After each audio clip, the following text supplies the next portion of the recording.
সাবধানে যাস, হ্যাঁ সাবধানে যাবি।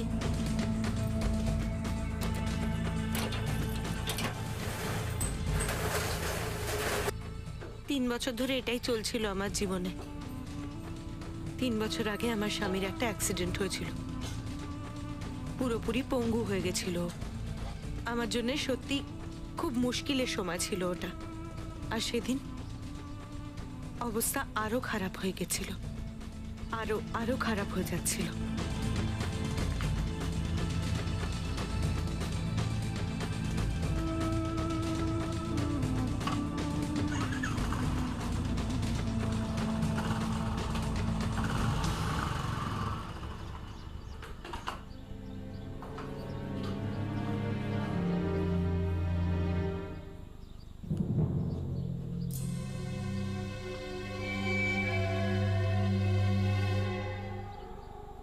চা।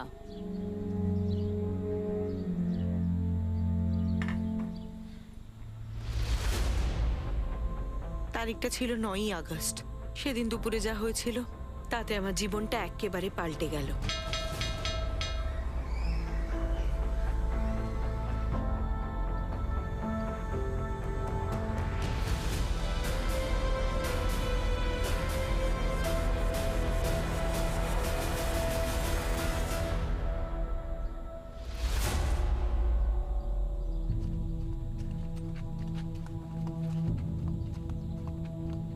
মা, রোহন এসেছিল বুঝি?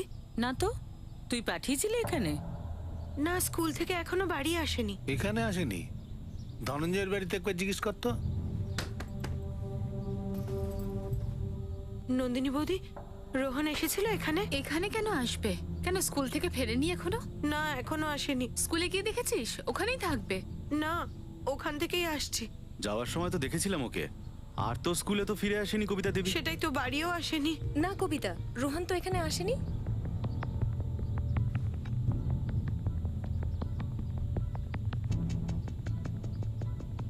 মা, রোহন দাদা কোথায়? জানি না বাবু। আমি স্কুলেও গিয়েছিলাম, তোমার দাদু ঠাকুমার ওখানেও গিয়েছিলাম, তোমার জেঠুদের ওখানেও গিয়েছিলাম, ও যায়নি। একটা কাজ কর, তুই আরেকটু গিয়ে দোকানে বস, আমি বাড়ি থেকে দেখে আসি যদি পৌঁছে গিয়ে থাকে।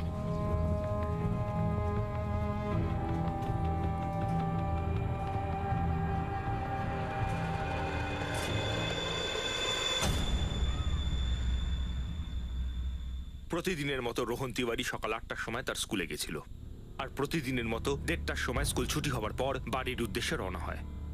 কিন্তু বাড়ি সে পৌঁছয়নি। 8 বছরের রোহন তিওয়ারির সাথে কি হয়েছিল? এই প্রশ্নের জবাব পেতে আমাদের অনেক দেরি ছিল, যেটা আমাদের সবার মাথা একেবারে ঘুরিয়ে দিয়েছিল। যা রোহনের সাথে ঘটেছিল তা আর কোনো বাচ্চার সাথে কখনো যেন না হয়। মিসিং কমপ্লেন পাওয়া মাত্রই আমরা সারা বেনারস তন্ন তন্ন করে খুঁজি, কিন্তু রোহনের নিরুদ্দেশ হওয়ার 24 ঘন্টা কেটে যাওয়া সত্ত্বেও রোহন তিওয়ারির কোনো খবর আমরা পেলাম না। আমি বাড়িতে ফোন চার্জ করে রেখেছি, কোনো মুক্তিপণের কলও আসেনি। আর আসবে কি করে? আমরা তো বড় লোক নই যে আমাদের কাছে টাকা চাইতে কেউ ফোন করবে। আমরা স্কুলে রোহনের সব বন্ধুর সঙ্গে কথা বলেছি, সবার বক্তব্য ও বাড়িতেই আসছিল, আর পাড়ার বন্ধুদের বক্তব্য বাড়িতে ঢুকতে কেউ দেখেনি। তাহলে কোথায় গেল আমার ছেলেটা স্যার? আপনি বলুন, কোথায় গেল? কারোর সাথে কোনো শত্রুতা? ওর মাধ্যমে আপনাকে বা আপনার স্বামীকে কষ্ট দিতে চায়? কষ্ট?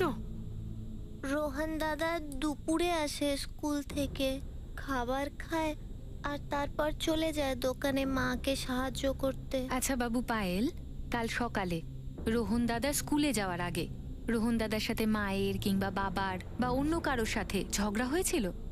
না, রোহন দাদা তো কারোর সাথে ঝগড়া মারপিট করে না। কোনো খবর পাওয়া গেল ধনঞ্জয়? না বাবা, কবিতা জানকীনগর পুলিশ স্টেশনে রিপোর্ট লিখিয়েছে, ওরা খোঁজ করছে। আমার থানা থেকেও খোঁজ করা হচ্ছে। একা তো কোথাও যাবে না রোহন, কারুর সাথেই গেছে। বাবা, দাদু, স্কুল থেকে পাড়া পর্যন্ত সমস্ত রাস্তায় রোহনের পোস্টার লাগিয়ে দিয়েছি। 2-1জনকে বলেছি স্কুলের আশেপাশে খোঁজ নেওয়ার জন্য, আর ওই চ্যাট অ্যাপ্লিকেশনেও পোস্ট করে দিয়েছি, কিন্তু এখনো অবধি কোনো খোঁজ পাওয়া যায়নি।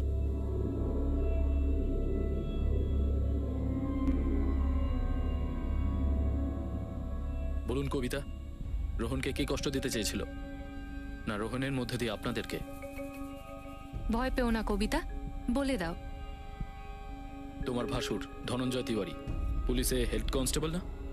হ্যাঁ। আপনার ভয়ের কারণ উনি নয় তো? আমি আমার দুজন ভাসুরকেই ভয় পাই স্যার, আর আমার শ্বশুরকেও। তো তোমার মনে হয় তোমার দুই ভাসুর মিলে কিছু করেছে? স্যার আসলে ওরা আমাকে আর আমার স্বামীকে পছন্দ করে না। এতে অবাক হওয়ার মতো কোনো ব্যাপার নেই স্যার। কাল দুপুরে যখন আমি কাজে ছিলাম, আমার স্ত্রী আমাকে ফোন করেছিল যে রোহন এখনো স্কুল থেকে ফেরেনি। কবিতা ভীষণ চিন্তিত। আমি বুঝে গেছিলাম যে ও এবার প্রথম আঙুলটা আমাদের ওপরেই তুলবে। তার মানে সাগর তুমি আর ধনঞ্জয় তুমি আগে থেকেই জানতে তোমরা যে রোহন স্কুল থেকে ফিরবে না? না স্যার, সেরকমটা নয়।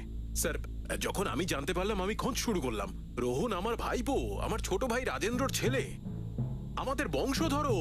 তাহলে তার স্ত্রী তোমাদের দুজনকে তো ভয় পায় কেন? তার কেন মনে হয় যে তোমরা দুজন রোহনের ক্ষতি করতে পারো, কষ্ট দিতে পারো? আমরা কেন কষ্ট দেবো বাচ্চাটাকে? তোমাদের ছোট ভাই রাজেন্দ্রর সাথে ঝামেলা কেন ছিল? ও তো হতভাগ্য বেচারা, কোনো কথা বলতে পারে না, খুব কষ্ট করে উঠতে পারে। ওর সঙ্গে আমাদের কি ঝামেলা থাকবে? তোমাদের বাবা প্রত্যেক মাসে তোমাদের মাইনের একটা অংশ কবিতাকে দেয় সংসার চালানোর জন্য। ওনার নিজের দোকানটাও কবিতাকে দিয়ে দিয়েছেন। এগুলো কি রাগের যথেষ্ট কারণ নয়?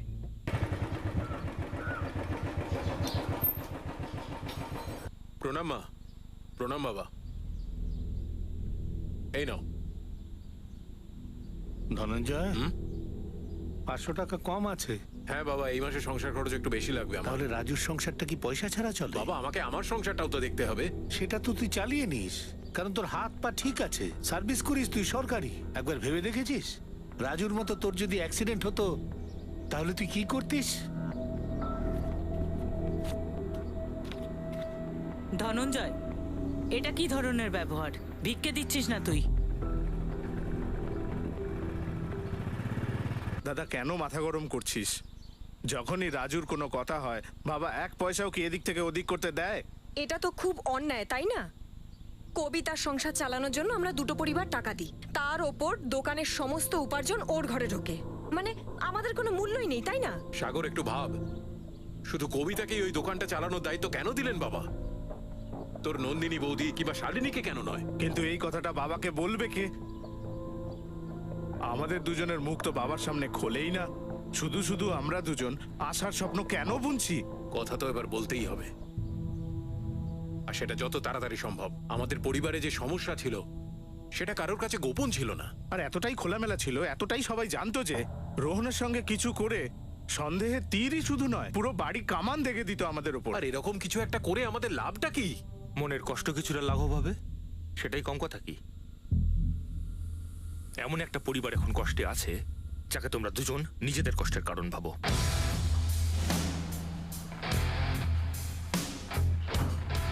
তুমি এদিকটা দেখো, আর তুমি সোফার নিচটা দেখো।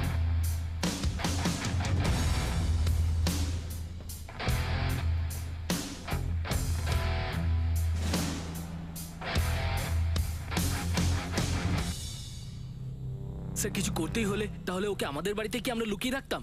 তাহলে অন্য কোথাও লুকিয়েছো মনোজ? বলো, কোথায় লুকিয়েছো? এবার একটু বেশি হচ্ছে স্যার। আমার স্বামীও আপনাদের মতন পুলিশে কাজ করে, রোহনের জ্যাঠা মশাই, আর আপনি আমাদের ঘরের এমন তল্লাশি নিচ্ছেন যেন আমরা কোনো অপরাধী। ধনঞ্জয়, কোথায় লুকিয়েছো রোহনকে? এখনো সময় আছে, সত্যিটা বলে দাও। ওর দিন নামে দিব্যি করছি স্যার, এরকম কাজ আমি কখনোই করতে পারি না। ম্যাডাম, আমাদের ঘরের তল্লাশিটা যখন করলেন, তাহলে এবার কবিতার ঘরের তল্লাশিটাও হোক। কবিতা নিজের বাচ্চাকে ঘরে লুকিয়ে সারা দুনিয়ায় ঢেরা পিটিয়ে বেড়াবে? আপনি তো আমাদের বদনামে ঢেরা পিটিয়েই বেড়াচ্ছেন, যেখানে আমরা কিছু করিনি। আর ওই যে কবিতা, একটা আঙুল যখন আমাদের দিকে তুলছে তখন 4টে আঙুল ওর দিকে উঠছে, যেটাও খুব বুদ্ধি করে লুকিয়ে রেখেছে। কোন যুক্তিতে কবিতার সম্পর্কে এরকম বলছো তুমি? আমরা এতটা নিচু মনের মানুষ নই যে অকারণে কারোর ওপর আঙুল তুলবো। আর আপনি ওই কবিতার ঘরের তল্লাশিটা নিয়েই ফেলুন। ইন্সপেক্টর সাহেব, আপনি কেন আমার ছেলেদের পেছনে পড়ে আছেন? আর অন্য কোনো দিকেও খুঁজে দেখুন না। করবো না প্রকাশ বাবু, করা হচ্ছে, কিন্তু আপনারা যদি একটু কোঅপারেট করেন। দেখুন, রোহন নিজের থেকে একাই কোথাও চলে যেতে পারে না, কারোর সাথে গেছে, এবং সেটা চেনাশোনায় কি হবে? তাহলে একটু ভেবে বলুন, এমন চেনাশোনা কে থাকতে পারে যার সাথে রোহন কিছু না ভেবেই চলে গেল?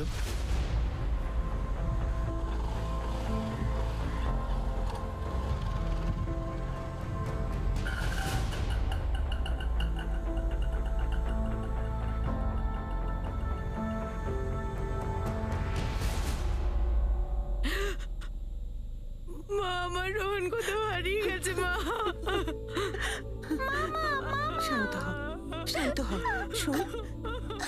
কাঁদিস না, ও ঠিক ফিরে আসবে।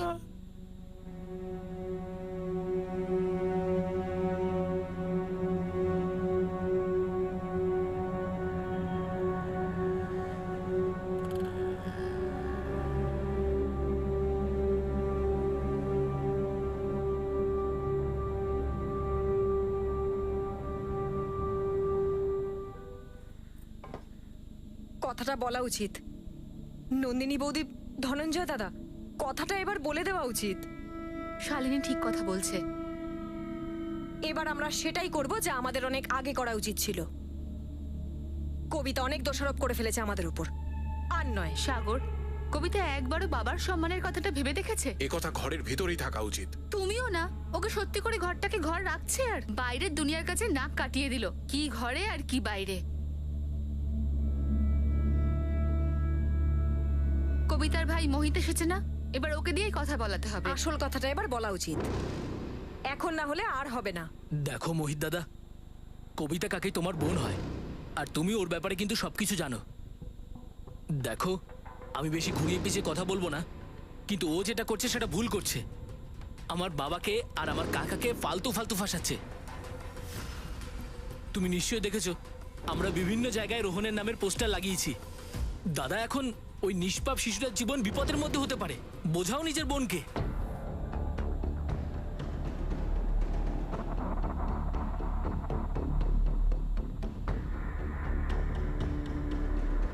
সমস্ত সন্দেহভাজনদের ফোন রেকর্ডস আমরা বারংবার খতিয়ে দেখি। পুরো বেনারস জুড়ে আমাদের খোঁচররা রোহনের খবর নিচ্ছিল। আমাদের অগোচরেই তিওয়ারি পরিবারের ভিতরে কিছু একটা ঘটছিল, কোনো একটা রহস্য দানা বাঁধছিল। কি হয়েছে মোহিত? দিদি, রোহন কোথায়? কি জিজ্ঞেস করছিস আমায়? দিদি, ধনঞ্জয় সাগরবাবুর পরিবার মুখ খুলছে না, তার মানে এটা নয় যে ব্যাপারটা সারা জীবন ধামাচাপা পড়ে থাকবে। তুই কি ওদের সাথে মিলে গেছিস নাকি মোহিত, যে ওদের মতো এরম গোল গোল কথাবার্তা বলছিস তুই?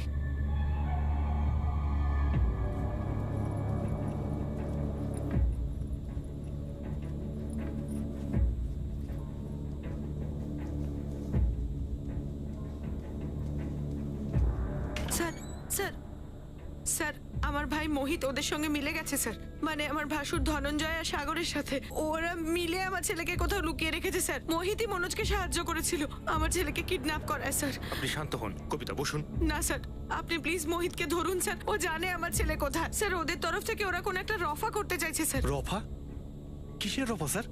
আরে তাও ধনঞ্জয় বাবু সাগর বাবুর তরফ থেকে? তোমার জামাইবাবুর বাড়িটা ওরা হাতাতে চায়, এবং এটাও চায় যে তোমার বোন কবিতা সেই দোকানটা ছেড়ে দিক, তাই ওরা তোমাকে পাঠায়। ধনঞ্জয় বাবু আর সাগর বাবু বাড়ি আর দোকানের সঠিক দাম দিতে রাজি আছেন।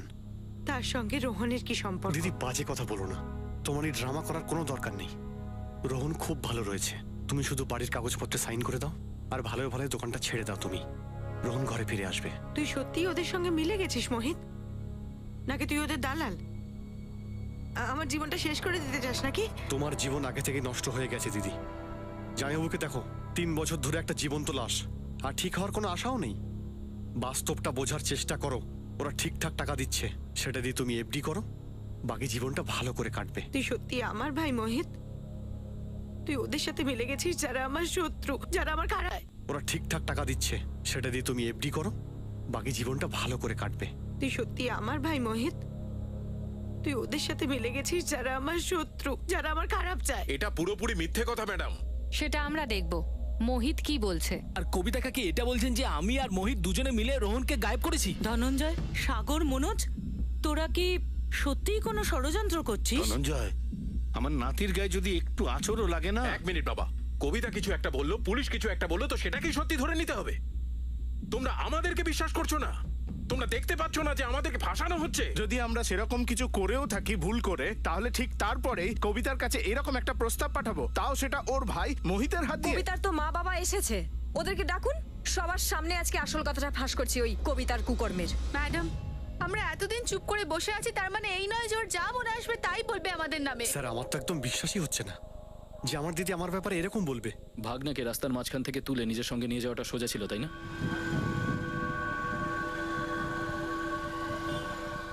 স্যার, এটা পুরোপুরি মিথ্যে কথা। আর প্রথমত, আমি দিদির সঙ্গে কোনো রফার কথা বলিনি। আর দ্বিতীয়ত 9 তারিখে রোহন যেদিন নিখোঁজ হয় সেদিন আমি দিবাপুরে ছিলাম আমার গ্রামে। মোবাইলটা বাড়িতে রেখে বেনারসে এসেছিলে। না স্যার, আমি আসিনি। আমার দিদি আপনাদের ভুল বোঝাচ্ছে। তো তোর কবিতার সাথে কোনো কথা হয়নি? হয়েছিল স্যার, আর আমি দিদিকে ডাইরেক্ট বলেছিলাম যে জুগনুর ব্যাপারে পুলিশকে বলে দিতে। যুগ্নু? এই যুগ্নু আবার কে? জুগনু সিং।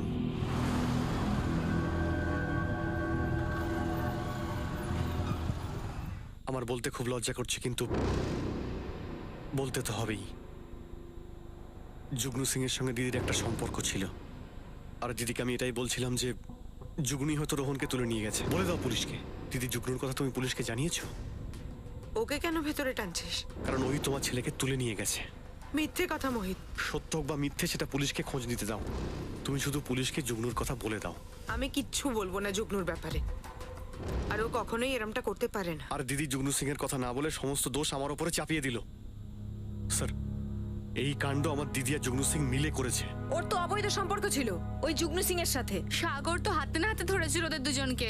আমরা তো বাবা তোমার কথা ভেবে এতদিন চুপ করেছিলাম, নইলে আমাদের তো প্রথম দিন থেকেই সন্দেহ ছিল এই খেলাটা কবিতা আর জুগনু মিলেই সাজিয়েছে। দেখুন ম্যাডাম, আমাদের অসহায় ভাইয়ের চোখে ধুলো দিচ্ছে এই কবিতা জুগনু সিং এর পাল্লায় পড়ে। এই যুগ্নু সিংটাকে?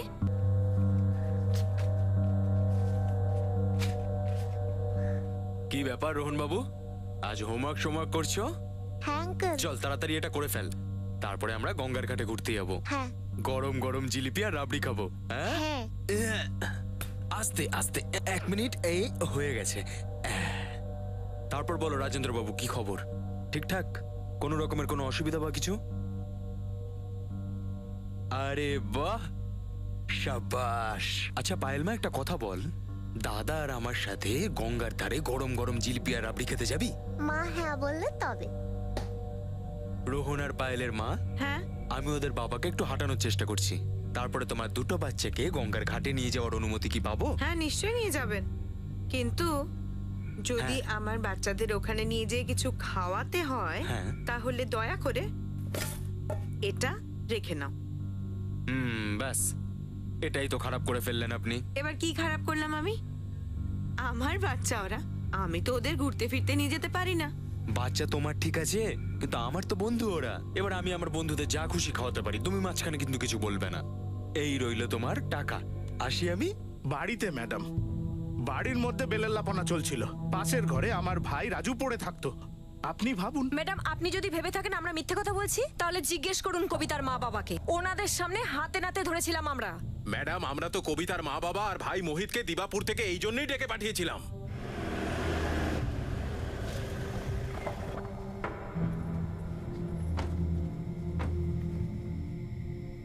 কি হয়েছে ওম প্রকাশ বাবু, আপনি হঠাৎ ডেকে পাঠালেন? আপনারা কবিতার সঙ্গে কোনো কথা বলেননি তো, যেটা আমি বলেছিলাম? না, এখনো করা হয়নি, কিন্তু কি হয়েছে কি? আপনারা চলুন, নিজেরাই নিজেদের চোখে দেখে নিন।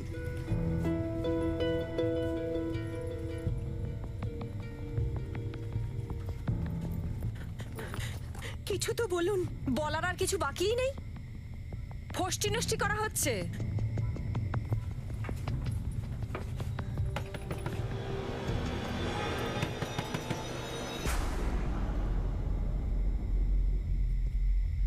চলুন চলুন, ভেতরে চলুন।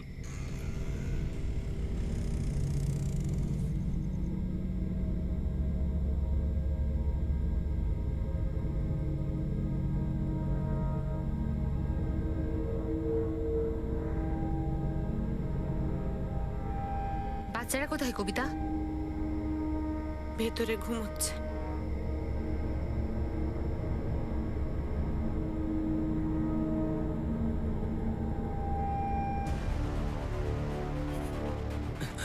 এসব কি কবিতা? কি করছিস তুই? আমি কিচ্ছু করিস না। নিজের কপাল তো খেয়েছিস, আমাদেরও শেষ না করে ছাড়বি না। এবার বিশ্বাস হয়েছে আপনাদের? আর কিছু বলা শোনার বাকি নেই তো? দিনে দুপুরে ঘরে ঢুকিস আর এমন সেবা হয় যে এই এই এই এই বাড়ির স্বামী, এই এই বাড়ির মালিক বারান্দায় বসে পায়ের ওপর পা তুলে খবরের কাগজ পড়ে আর একে চা খাওয়ায়। দাদা, এই কুত্তাটার উপর এমন কেস ঠোকো যে এই জানোয়ারটা 6-8 বছরের জন্য ভেতরে চলে যায়। ঠাকুর, তুই কি পাগল হয়ে গেলি? ঘরের কেচ্ছা বাইরে নিবি? এই কথা বাইরে যেন কেউ জানতে না কিন্তু পারে। ওম বাবু, এর কোনো না কোনো শাস্তি তো হওয়া উচিত। ধনঞ্জয় বাবু, ওকে কোনো কেস দিয়ে জেলে ঢুকিয়ে দিন, এনকাউন্টার করে দিন শালাকে। ভোলারাম বাবু, যে করেই হোক আপনার মেয়েকে বোঝান, এবারের বউও, রাজেন্দ্র দু ছেলের মাও।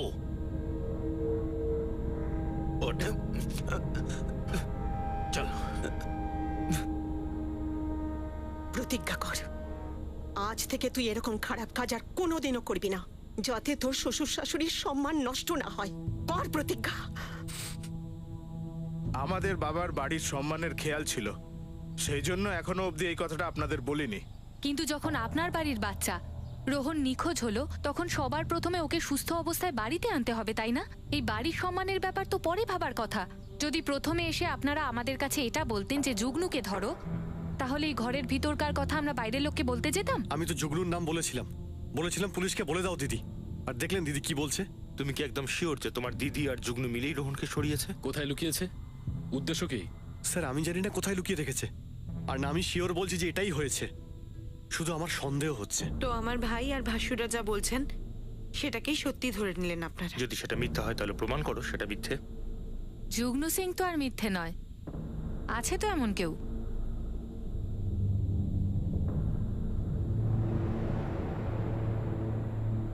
যুগ্নু সিং আছে, এই হলো ওর নাম্বার। ফোন করুন, সবকিছু জেনে যাবেন, কিংবা সবাই যা বলছে সেটাকেই সত্যি ধরে নিন। যদি সেগুলো সত্যি না হয় তাহলে আসল সত্যিটা কি কবিতা? আমার তো সত্যি হচ্ছে এই অবস্থাটা। এরা তো বাড়ির ইজ্জতের কথা বলে আমার আর আমার যুগ্ন সম্পর্কটাকে নোংরা করে দিল। অ্যাফেয়ার নেই তোমাদের মধ্যে, শুধু বন্ধুত্ব? হ্যাঁ, শুধু বন্ধু। এটা আমার বাড়ির কেউ আগেও বোঝার চেষ্টা করেনি, আজও করছে না, যে একা মহিলা আমি কি করে আমার বাচ্চা, ঘর, বিছানায় পড়ে থাকা আমার পঙ্গু স্বামী, দোকান সবকিছু সামলাচ্ছি আর দয়ায় বাঁচছি। আমার ভাসুরা আমার শ্বশুরকে কিছু পয়সা দেয়, যার থেকে কিছু পয়সা উনি আমাকেও দেন খরচা করার জন্যে, আর বাকি খরচ আমি দোকান থেকে পাই।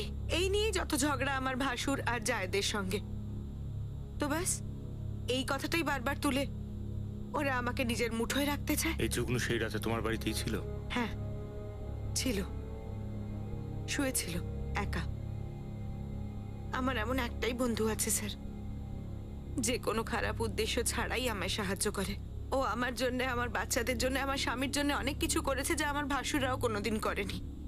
ওরা তো শুধু বাড়ি আর দোকানটা চায় স্যার, তাই জন্য ওরা আমার বিরুদ্ধে এই ষড়যন্ত্রটা করলো। আমার মা বাবা ভাইকে ডেকে আমাকে ছোট করলো আর যুগ্নকেও ফাঁসিয়ে দিল। কিভাবে ফাঁসালো? ধনঞ্জয় দাদা ওর উপর মিথ্যে চুরির আরোপ লাগিয়েছে, সেই জন্য ওর জেল হয়ে গেল। আর আমার জীবন থেকে এক ঝটকায় একটা বন্ধু হারিয়ে গেল।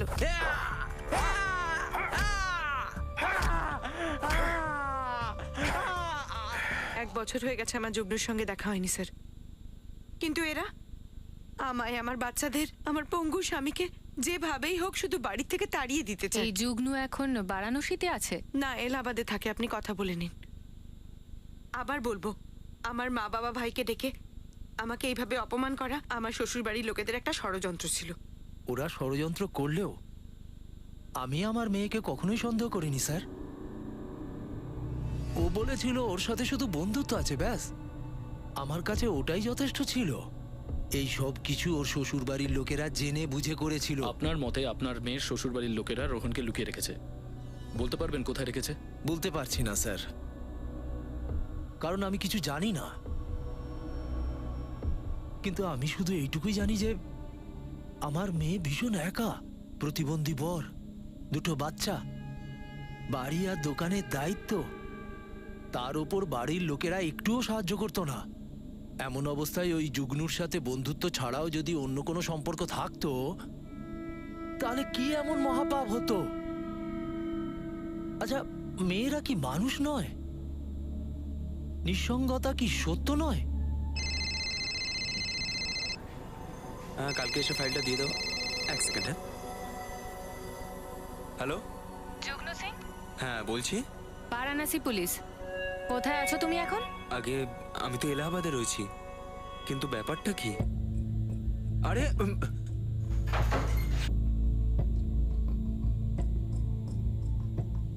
ম্যাডাম, রোহন যদি এখানে থাকতো তাহলে আমি ওকে আটকে থরি না রাখতাম। পুচকে বন্ধু আমারও।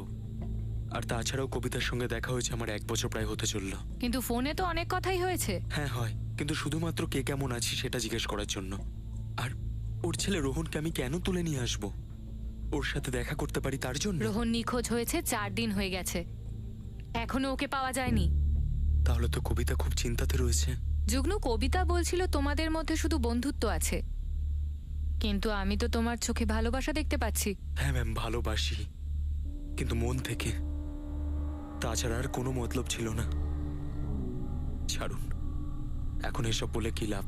আমরা কখনো কিছু বলিনি একে অপরকে, শুধু বন্ধুত্ব আছে এইটুকুই যথেষ্ট। কিভাবে দেখা হয়েছিল?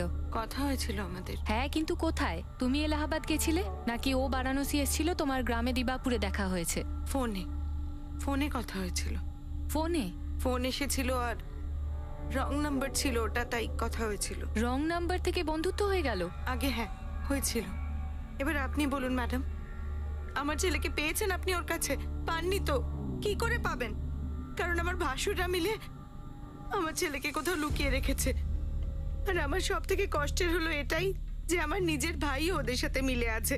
স্যার, প্রথমত যুগ্নু কোথাও পালায়নি, দ্বিতীয়ত ওর ফোনও অন ছিল। ওর বাড়িতে তল্লাশি করেও কিছু পাওয়া যায়নি। স্যার, যদি কিছুতে সন্দেহ হয় সেটা হলো যুগ্নু আর কবিতা দেখা হওয়া স্টোরিটা। যুগ্নু রং নাম্বার এলে ওদের মধ্যে কথা হয়, তারপরে বন্ধুত্ব হয়। সেসব না হয় বুঝলাম, কিন্তু রোহন কোথায়? মুক্তিপণের জন্য ফোন আসেনি। স্যার, যেই রোহনকে লুকিয়ে রাখুক চেনাশোনার মধ্যেই, আর এখনো পর্যন্ত রোহনকে আটকে রেখেছে, কষ্টে আছে। 8 বছরের একটা বাচ্চাকে কেউ কেন কষ্ট দেবে? কিডন্যাপিংটার উদ্দেশ্য কি? কারোর কোনো লাভই দেখতে পাচ্ছি না। তাহলে এসব হলো কেন?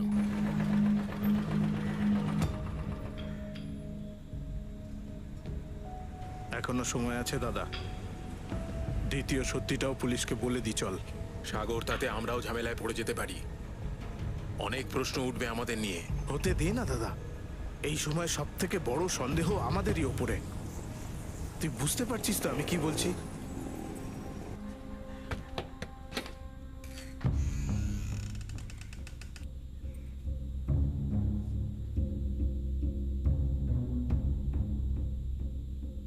তুই যদি যুগ্নুর সাথে যেতে চাস তাহলে যা, আমরা কেউ আটকাবো না তোকে।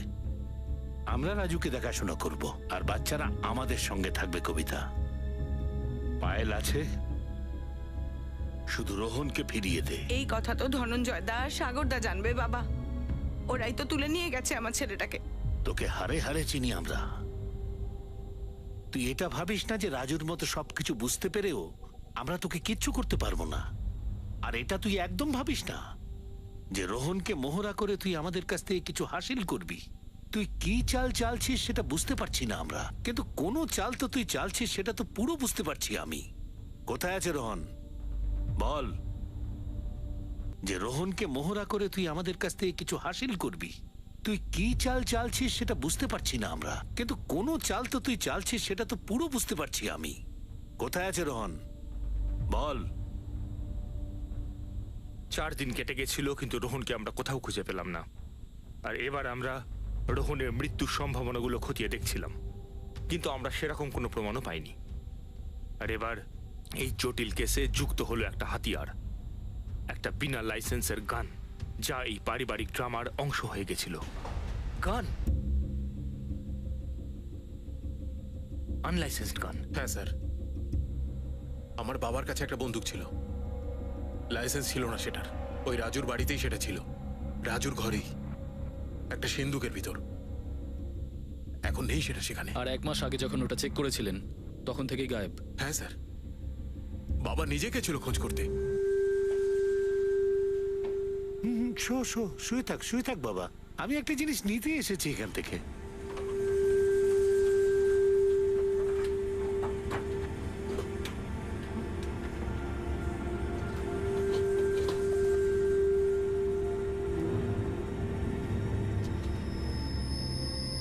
আমি জানি না বাবা। রাজু তো সিন্ধুক অব্দি যেতে পারে না, আর বাচ্চারাও কিছু বার করতে পারবে না। আমি তো এই কথাটাও জানি না যে ওই সিন্দুকের মধ্যে আপনার কোনো বন্দুক আছে। আর আমি বন্দুক নিয়ে করবোটা কি? আপনি এরকম আরোপ কেন লাগাচ্ছেন আমার ওপর? গুলি ছিল ভেতরে? না স্যার, ছিল না। আর এই গান রাজুর বাড়ির সিন্ধুকে কেন ছিল? কারণ স্যার আমরা ওখানেই থাকতাম, ওটাই আমাদের প্রথম বাড়ি। তখনই বাবা বন্দুকটা কিনেছিল। তারপর আমরা সবাই আলাদা আলাদা হয়ে গেলাম, নিজেদের বাড়িতে চলে এলাম, কিন্তু ওই সিন্দুকটা ওখানেই ছিল, আমাদের পুরনো বাড়িতে। তার মানে প্রথমে গান খুঁজে পাওয়া যায় না, তার প্রায় 3 সপ্তাহ পরে রোহনকে খুঁজে পাওয়া যাচ্ছে না। ব্যাপারটা অদ্ভুত নয়? স্যার, এটাও কবিতার কোনো একটা চাল হবে। আমরা ওর জীবন থেকে জুগনুকে সরিয়ে দিয়েছিলাম, তাই আমাদের উপর রেগে আছে ও। আর কবিতা গান এবং নিজের বাচ্চাকে গায়েব করে নিজেরা কি করে কমতো, এতেও লাভ কি? আমার তো মনে হয় যে ওরা আমাদের রোহনকে হয়তো মেরেই ফেলেছে, আর এরপর ওরা প্ল্যান করেছে পায়েলকেও সরিয়ে দেওয়ার, আর তারপর আমার ভাই রাজুকেও। আপনারা এভাবে কেন দেখছেন আমাকে? আমিও আপনাদের মতো একজন পুলিশ কর্মী। গুড়ে এই গানটার ব্যাপারে খোঁজ নে। ফরেন মেড গান, আর গুলি ছিল না ভেতরে, সেরকমটাই বলা হয়েছে। স্যার, একজন হেড কনস্টেবল তার বাড়িতে বিলিতি বন্দুক, আর সেটা আবার বিনা লাইসেন্সে। কোনো গন্ডগোল তো আছেই স্যার। গন্ডগোল তো নিশ্চয়ই আছে, কিন্তু দুঃখের ব্যাপারটা হলো এই গন্ডগোলে একটা 8 বছরের বাচ্চা ফেঁসে আছে। আমাদের টার্গেট হলো রোহনকে খুঁজে বের করা, আর তার মাঝখানে এরা গানের গুগলিটা মেরে দিল। এখন ভয়ের ব্যাপার হচ্ছে এই নিখোঁজ গানটা বাচ্চাটাকে নিখোঁজ করার জন্য ব্যবহার হয়নি তো?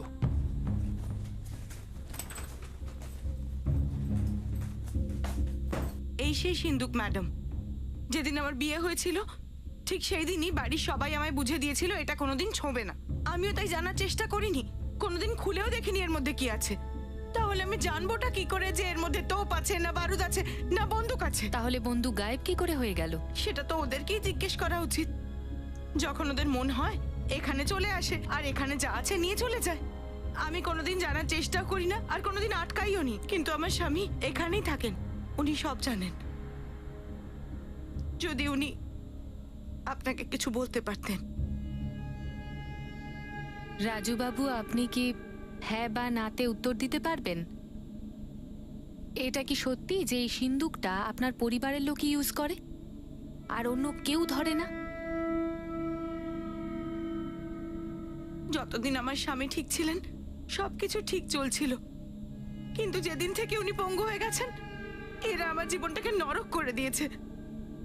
বিশ্বাস করুন আমায়, এর মধ্যে কেউ জানতেও চাইছে না যে আমার ছেলেটা হারিয়ে গেছে। আমার কি অবস্থা হচ্ছে এখানে। তার মানে কবিতা, তুমি এটা বলতে চাইছো ওরা তোমার ছেলেকে অপহরণ করেছে যাতে তোমার দোকান আর বাড়িটা হরপ করতে পারে? আমি জানি না ম্যাডাম, শুধু এই বাড়িটা আমার স্বামীর নামে, যেটা কালকে আমার ছেলের নামে হবে, আর এই কথাটা ওরা ভালো করে জানে। আমার ছেলেটাকে তুলে নিয়ে গিয়ে আমার সাথে জানি না কি রফা করতে চায় ওরা। যদি এরম কিছু করতে চায় আমি নিজে লিখে দিয়ে দিচ্ছি না, কোনো আফসোস থাকবে না আমার। শুধু আমার ছেলেটাকে সুস্থভাবে আমার কাছে ফিরিয়ে দিক, আমাকে আমার রোহনকে ফিরিয়ে দিক, আর কিচ্ছু চাই না আমার। আমি সত্যি কথা বলছি। তিওয়ারি পরিবারের প্রতিটি সদস্যকে আমরা বারবার প্রশ্ন করি, কাউকে বিন্দুমাত্র টলাতে পারিনি। না ভাঙছিল না মচকাচ্ছিল। কখনো কখনো তাদের কথা শুনে মনে হচ্ছিল যে তারা একজোট হয়ে কবিতাকেই দোষী সাব্যস্ত করতে চায়, আর কখনো কখনো মনে হচ্ছিল হয়তো এদের কোনো ইনভলভমেন্টই নেই। ওদিকে এলাহাবাদেও যুগ্ন সিং এর উপর আমাদের লোক কড়া নজর রেখেছিল, কিন্তু ওই ফ্রন্টেও সেরকম কোনো মুভমেন্ট ছিল না। শেষমেশ 8 বছরের রোহন তিওয়ারির নিখোঁজ হওয়ার একটা টিপ আমরা হাতে পাই, আর সেই টিপটা রোহনের ব্যাপারে ছিল না, বরং ওই নিখোঁজ হয়ে যাওয়া গানটার ব্যাপারে ছিল। এইটা তুই আমাকে ফরওয়ার্ড করে দে না, আমি দেখে নিচ্ছি। এটা কি মার্কেটে বিক্রি হয়েছে? 23শে জুলাই বিক্রি হয়েছে। কে বিক্রি করেছে জানি, আগে খোঁজ নিয়ে দেখ এটাই কিনা। সেটা তো আমি করবই রে। আগে তুই একটা কাজ কর, যে বিক্রি করেছে তাকে বারাণসী পুলিশের হাতে ধরিয়ে দে তাড়াতাড়ি। এই বন্দুকটা? এই বন্দুকটাই। এটা কোথায় পেলেন আপনি? কেন পাওয়া উচিত হয়নি? বলছি না স্যার, বারবার আপনি আমাকে কেন সন্দেহ করছেন? সোহেল শেখকে অ্যারেস্ট করেছে যে গানটা বিক্রি করেছিল। এবার আমরা ওর থেকে জানবো ও কি করে বন্দুকটা পেল। আমি বিক্রি করিনি, এই বন্দুক তো আমি দেখিনি, আমি তো গান বিক্রি করি না। যদি এই ধরনের কোনো কথা আমি শুনেছি না সোহেল, তাহলে হালুয়া বানিয়ে দেবো তোর। স্যার, আমিই বেচেছিলাম। বিলাল ফারুক ওটা আমাকে বেচার জন্য দিয়েছিল। 35,000-এ বেচেছিলাম স্যার। 3,500 আমার কমিশন, 10%। আর এই বন্দুক ফারুক কি করে পেল? কে বলবে স্যার, আর কে জিজ্ঞেস করবে? ব্যাস, মাল পেয়েছি, বেচে দিয়েছি স্যার। কোথাকার মালে? বিলাল ফারুকে? এলাহাবাদ স্যার। নাম্বার দেবো? দেখ বিলাল, হিরোগিরি দেখাবি না, প্রশ্নের উত্তর দে, নাহলে এখানেই পুঁতে দেবো। স্যার, ওই বন্দুকটার পেছনেই কেন পড়ে আছেন? প্রতিদিন হাজারো বন্দুক বিক্রি হয়। যে বাড়ি থেকে গানটা গায়েব হয়েছিল সেই বাড়ি থেকে এক সপ্তাহ আগে একটা 8 বছরের বাচ্চা গায়েব হয়েছে। আমার ব্যবসা শুধু বন্দুক বিক্রি করার, এই সমস্ত বাচ্চা কিডন্যাপ করা টরা কখনো না স্যার। শুধু নাম বল, এই গানটা তোকে কে বিক্রি করার জন্য দিয়েছিল? স্যার একটা লোক ছিল, ও দিয়েছিল বেচতে, জুগনু সিং। স্যার আমি কোনো বিলাল টিলাল কাউকে চিনি না, আমাকে ফাঁসানোর জন্য আমার নামটা নেওয়া হয়েছে স্যার। মিথ্যে কথা, একদম মিথ্যে কথা ম্যাডাম। এটাতে ওদের কোনো চাল আছে। প্রথমে চুরির মামলায় ফাঁসিয়েছিল জুগনুকে, আর এখন দেখুন গানের ব্যাপারে আটকাচ্ছে। বিলাল ফারুকি নামে একজনকে জুগনু গান বেচতে দিয়েছিল। ও তো মিথ্যে কথাও বলতে পারে, মিথ্যে কথা বলার পয়সা দিয়েছে ওকে। কিন্তু আমি সত্যি কথা বলছি, আমার ছেলে হারিয়ে গেছে। দেখ যুগ্ন, এখনো মুখে কথা বলছি, এরপর যখন হাত উঠবে না, কেসের যাই হোক না কেন, তোর 12টা আমি বাজিয়ে দেবো। আজীবনের মতো ফাইল বন্ধ। স্যার আপনি আমাকে মারবেন আর আমি ভেঙে পড়বো, আর তারপর মেনে নেবো যে এই বন্দুকটা আমি বিক্রি করেছি, কিন্তু সেটা শুধু মারের থেকে বাঁচার জন্য হবে, সত্যি নয়। সত্যি তো এটাই যে না তো আমি কোনো বিলালকে চিনি, না তো আমি কোনো বন্দুক বিক্রি করেছি। স্যার আমি এইসব ব্যাপারে কিচ্ছু জানি না। শ্রুতি,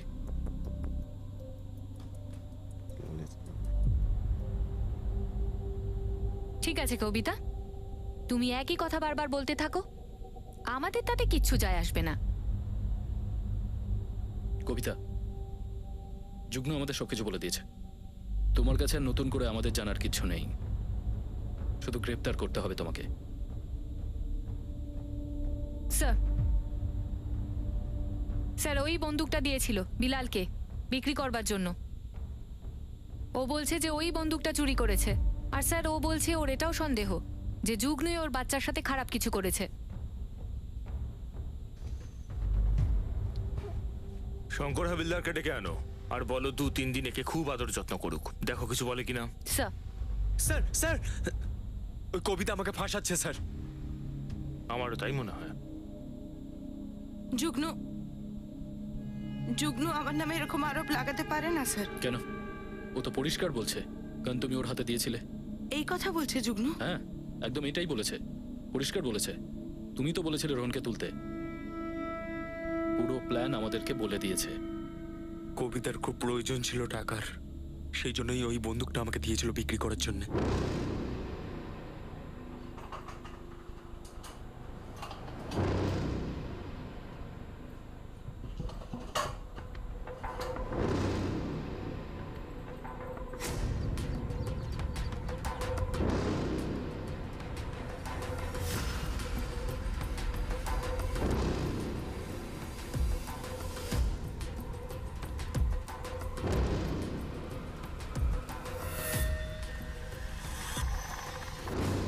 প্রতি মাসে ওর শ্বশুর যে টাকাটাকে ঘর চালানোর জন্য দিত সেটা কম পড়ছিল, সেই জন্যই বন্দুকটা বিলালকে বিক্রি করার জন্য দিয়েছিলাম। ও 6,500 টাকা কমিশন রেখেছিল আর আমাকে 25,000 দিয়েছিল। ওর মধ্যে থেকে 5,000 আমি রেখেছিলাম আর 20,000 কবিতাকে দিয়ে দিয়েছিলাম। 5 নিজে রেখে দিলি, তোর ভালোবাসার কমিশন। ওই বন্দুকটা ওখানে এমনিই পড়েছিল, আমার হাতে টাকা ছিল না তাই আমি বেচে দিলাম।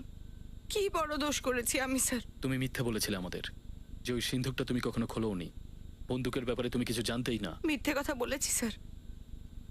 কেউ চুরি করার পরে ততক্ষণ সত্যি কথা বলে না যতক্ষণ না সে ধরা পড়ছে। তো চুরি ধরা পড়েছে বলে এখন সত্যিটা বলছো। চলো রোহনের ব্যাপারটাও বলে দাও। বলো কবিতা, কোথায় রোহন? রোহনের সাথে কি করেছিস যুগ্ন? ওর জন্যেও কবিতা আমাকে উস্কেছিল স্যার।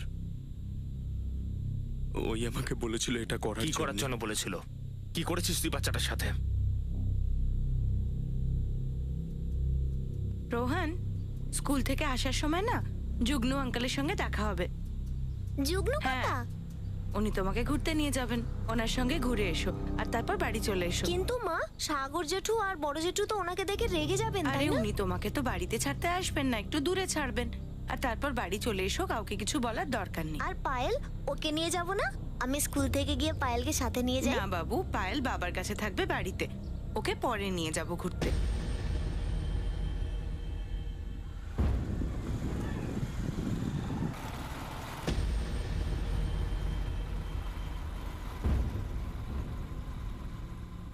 রোহন এখন কোথায়? কি করেছিস ওর সাথে?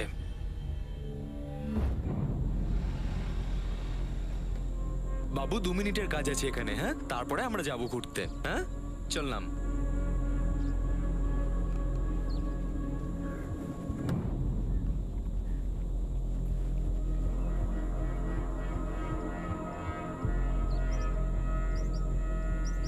এভাবে কেন দেখছো আঙ্কেল? কি হয়েছে আঙ্কেল?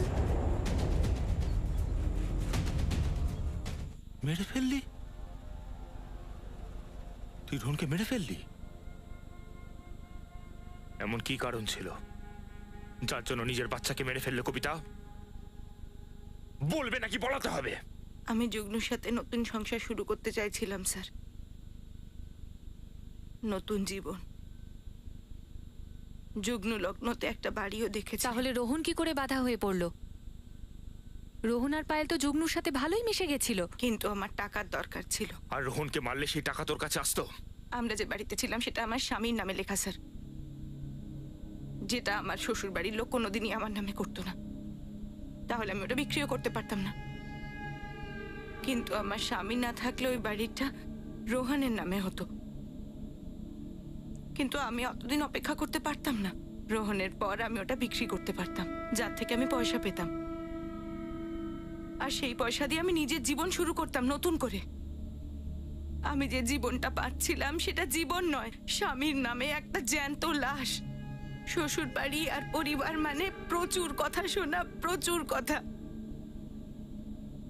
এইসব আমার ভেতরে ভেতরে মেরে ফেলছিল স্যার। আমি বিরক্ত হয়ে গেছিলাম। আমি বাঁচতে চাই। আমারও তো বাঁচার অধিকার আছে, তাই না? আমার জীবন নিজের মতন করে বাঁচার অধিকার আছে আমার। ক্রাইম সিন থেকে আমরা রোহনের কঙ্কালটা খুঁজে পাই, আর তার স্কুল ইউনিফর্ম থেকে তাকে আমরা আইডেন্টিফাই করতে পারি। আর আমাদের অনুমান যে দেহটা হয়তো জঙ্গলি জানোয়ার খেয়ে নিয়েছিল।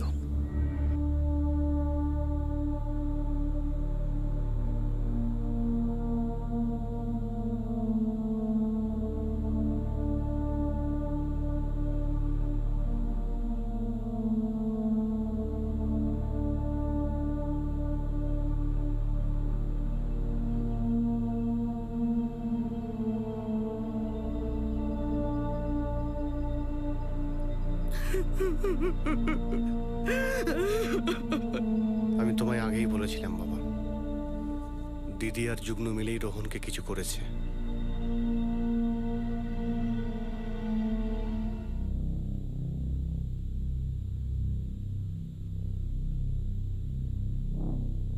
আমরা সেই চুরি যাওয়া গানটাকেও শেষমেশ ট্রেস করতে পারি। রোহনের দেহাংশ ডিএনএ টেস্টের জন্য পাঠানো হয়। অসম্ভব দুঃখজনক, একজন 8 বছরের বাচ্চাকে তার নিজের মাই এরকম বিভৎসভাবে খুন করাতে পারে। আর কেন? কেন সে নতুন করে জীবন শুরু করতে চায়? লোভ। এ এমন একটা জিনিস যার জন্য মানুষ নিজের মনুষ্যত্বের গলাও টিপে ধরতে পারে। পবিত্র মা আর শিশুর সম্পর্ক ছিঁড়ে ফেলতে পারে, যেটা নারীর সাথে যুক্ত। কিন্তু সব থেকে বড় প্রশ্ন হলো, এত ভয়ঙ্কর এবং বিপজ্জনক একটা অপরাধ করার পরেও এইভাবে পাওয়া একটা স্বার্থপর জীবন কি কেউ উপভোগ করতে পারে? তার জীবনে কি সত্যি আনন্দের লেশমাত্র থাকবে? আর উত্তর কখনোই নয়। কোনো মানুষ অন্যের জীবন কেড়ে নিয়ে কখনোই সুখী থাকতে পারে না। আবার দেখা হবে নতুন একটা কেস নিয়ে। ক্রাইম পেট্রোল সতর্ক। For more updates, subscribe to our channel, click the show links and enjoy watching the videos.